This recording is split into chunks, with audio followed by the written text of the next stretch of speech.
माँ माने गुरुजन माने समस्त को मोर विनती जे आपण माने शंख छाप रे बहु संख्या रे भोट देगी नवीन पटनायक को आशीर्वाद करूं मते आशीर्वाद करूं आपण मानकर उन्नति आपण मानकर अंचल सुविधा सुजोग सब नवीन पटनायक करिछन। राजू भाई ढोलकिया जे शंख छाप रो नेता थिले से करिछन आ मोई जगह रे भी राजू भाई संगे 4-4 बरस काम करिछे प्रभारी हेकिरी आपण मानकर जहा काम है जे तार संगे मुई भी अच्छे और मामू घर जन मोर अच्छे मामू घर भांजी हिसाबे आपण मानकर संगे मुई रहमी एवं आपणकर संगे रहमी मुई इनु नुआपड़ारू काहे नै जाय आपण मान को जन लोग कहूछन भड़कौछन एटा नै भाबो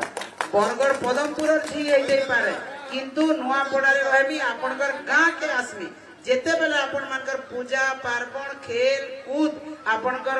बिहा घर मला मिरकिटिया जेंती डाकबे मैं आपणकर संगे रही करी आपणकर सेवा करबे समस्त को धन्यवाद दउछे। आसंता 7 तारीख दिन